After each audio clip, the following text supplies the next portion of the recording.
माला पर जाप करते समय ध्यान गिनती पर रहता है, जाप पर नहीं। ध्यान बार बार टूटता है, ऐसी स्थिति में माला के बिना जप कर सकते हैं क्या? करने को तो कर सकते हैं यदि होता हो, लेकिन ये बात सच है, निर्विवाद सत्य है बात कि माला से जितना भजन होता है उतना बिना माला के नहीं। बिना माला के भूलें बहुत होती हैं। थोड़ा भी मन चंचल हुआ, जीभ वहीं रुक जाएगी। यदि हाथ में माला रहेगी तो चलता रहेगा। अब रही बात, आप कहते हैं कि ध्यान नहीं लगता, ध्यान माला की तरफ रहता है, इसका अर्थ है आप नए नए साधक हैं। कुछ दिन लगातार माला हाथ में रखिए, बाद में तो आपका माला की तरफ ध्यान ही जाएगा। माला का संबंध मतलब इन मणकों का संबंध और उंगलियों का हिलने का संबंध जीभ से ऐसा जुड़ेगा, ये अपने आप ही हिलती रहेंगी, आपका ध्यान भी नहीं जाएगा इधर, और जीभ अपने आप ही चलती रहेगी, ऑटोमेटिक सिस्टम हो जाएगा। थोड़े दिन के अभ्यास, ज़्यादा 15 दिन 20 दिन का अभ्यास है। उसके बाद तो आपका ध्यान ही नहीं जाएगा माला की तरफ, आपका ध्यान जिधर लगाओगे उधर जाता रहेगा, आपको पता भी नहीं चलेगा हाथ में माला घूम रही है। और इसका लेकिन इसका प्रभाव दिखाई देगा कि हाथ में माला घूम रही होगी तो जीभ होठ फड़फड़ाते होंगे। इसका अर्थ ये हुआ कि आप नए साधक हैं। नए नए साधक है, जब नए नए माला पकड़ते हैं तो थोड़ा ध्यान तो चला जाता है, लेकिन बाद में नहीं जाता, अभ्यास हो जाता है, फिर नहीं जाता।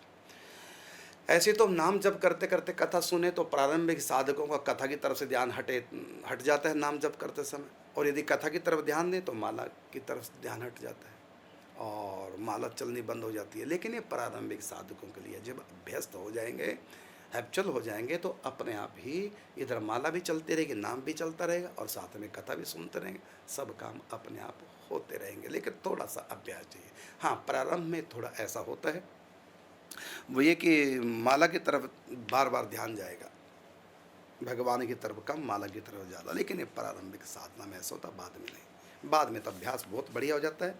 और महिला, अगला प्रश्न भी आया है कि नाम जप की क्या महिमा है, वही मैं महिमा बता रहा हूँ। माला हाथ में रहेगी तो खूब भजन होगा।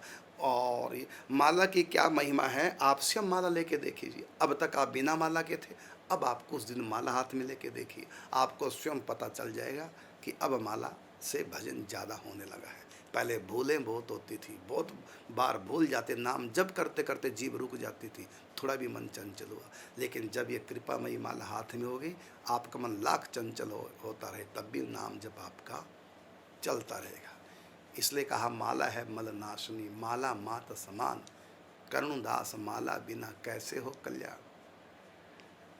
तो माला हाथ में रखी, राम नाम दृढ़ नाव है और माला है पतवार, करुणदास माला बिना कैसे हो भव पार।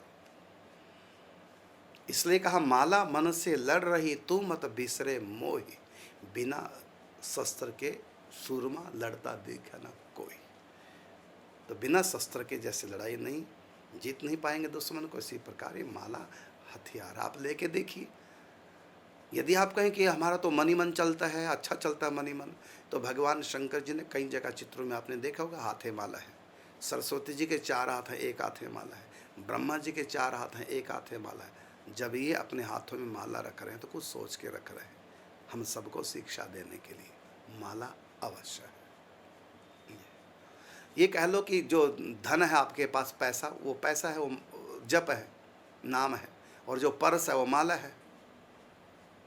तो धन को संभालेगा कौन? तो पर्स संभालेगा। पर्स नहीं होगा तो धन बिखर जाएगा। तो पर्स है माला, और पर्स के अंदर का धन है ये नाम का धन।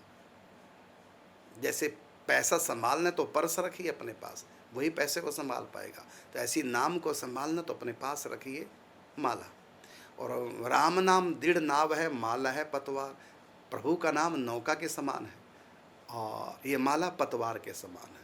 जैसे नौका चलती है पतवार से, पतवार समझ गए ना, जो चप्पू होता है, डंडा बल्ली चलाने वाला, तो उससे दिशा मिलती है, उससे नौका चलती है पतवार से। अब नौका में आप बैठ गए और पतवार आपके हाथ में नहीं, तो बह जाएगी नौका, छूट जाएगी, डूब जाएगी, धारा बह ले जाएगी। इसी प्रकार यदि बिना माला के आप नाम रूपी नौका चलाना चाहें तो थोड़ा झंझावात जब आएगा, तूफान विचारों का, नौका बह जाएगी, छूट जाएगी।